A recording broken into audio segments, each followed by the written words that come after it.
Agora, no dia 12 de março, o Grupo Casas Bahia divulga aí o seu resultado do quarto trimestre de 2024. A pergunta que provavelmente os seus acionistas estão fazendo é: ela traz bons resultados do quarto trimestre de 2024?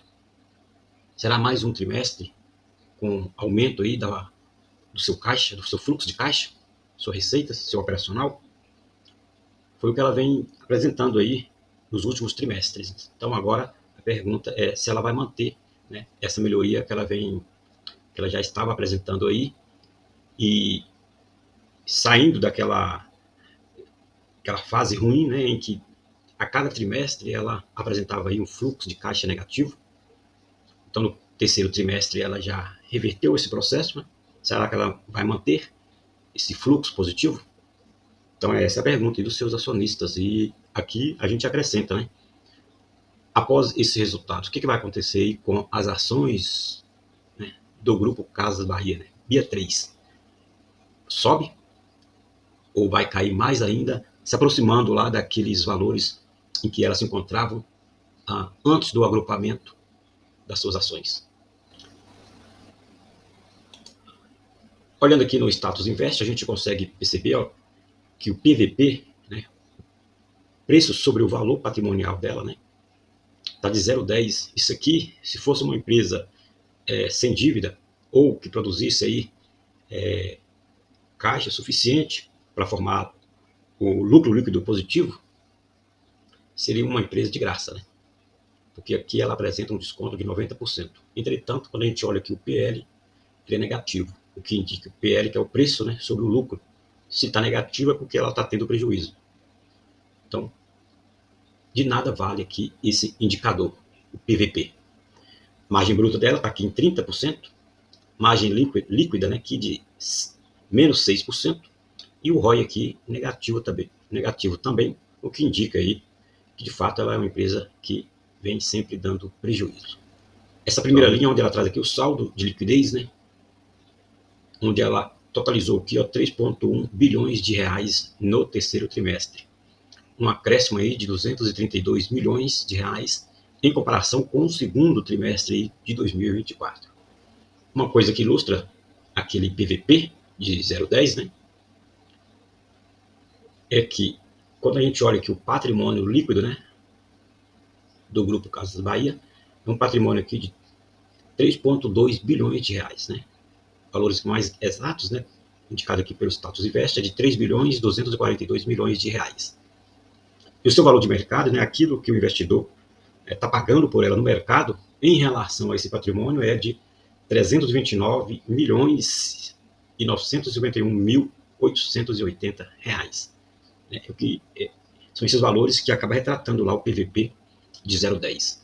Só que quando a gente olha aqui para a sua dívida, ela tem uma dívida aqui de 8,8 bilhões de reais, uma disponibilidade de apenas 1,8, o que, quando se subtrai desse valor, ela apresenta aqui uma dívida líquida de aproximadamente aqui 7 bilhões de reais. Aí, né?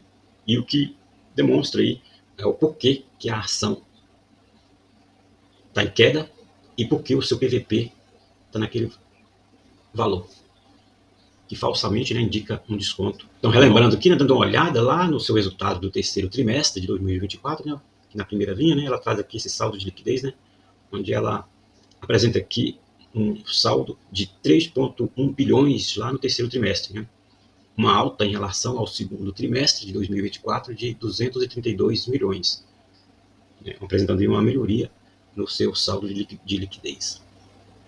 E aqui a gente vê o histórico, né, de como ela estava ano a ano a partir de 2021. Então a gente percebe aqui que em 2021 ela estava aqui com saldo de caixa negativo de 2 bilhões. Em 2022, né, tudo aqui em relação ao terceiro trimestre. Em 2022 de 2,8 bilhões aqui de saldo de caixa negativo.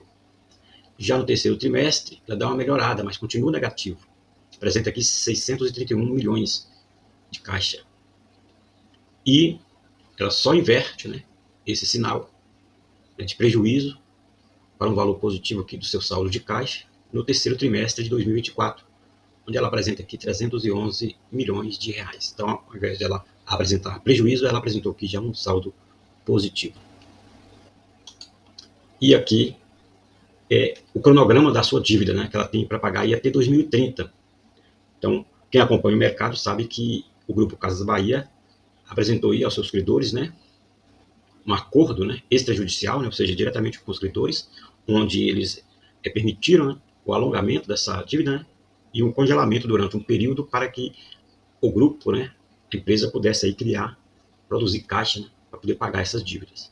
Então, quando a gente olha aqui o seu cronograma, em 2024 ela pagou aqui quase 700 milhões, 2025, né, ou seja, esse ano ela praticamente não tem uma dívida para poder pagar, né, porque foi congelada. Aí em 2026 ela começa a pagar aqui 94 milhões, 2027 mais 94, e esse valor só aumenta aqui em 2028, quando ela tem que pagar 251 milhões. Em 2029 teve mais um aumento, e em 2030, 2 bilhões 259 milhões de reais que ela precisa pagar. Então ela está no período onde ela tem que produzir caixa para quitar essa dívida a longo prazo. E é isso que está dando um suspiro aí para o Grupo Casas Bahia. O grupo divulgou aqui, né, em fevereiro, né, esse fato relevante, onde ela apresenta aqui a criação de um fundo de investimento, né, do próprio grupo, né, onde o nome desse fundo é FDIC, né, então Fundo de Investimento em Direitos Creditórios, né, com o objetivo de otimizar a operação de crédito, né, da companhia. Então ela é uma empresa que fornece crédito, né, aos seus clientes, e aqui ela cria esse fundo, né, para poder otimizar as suas operações. Esse fundo foi criado aqui pelo Polígono Capital Limitado e será administrado aqui pelo BTG. Aqui a gente olha aqui, né, o gráfico, né, das cotações, né, da BIA3, né, são as ações do grupo.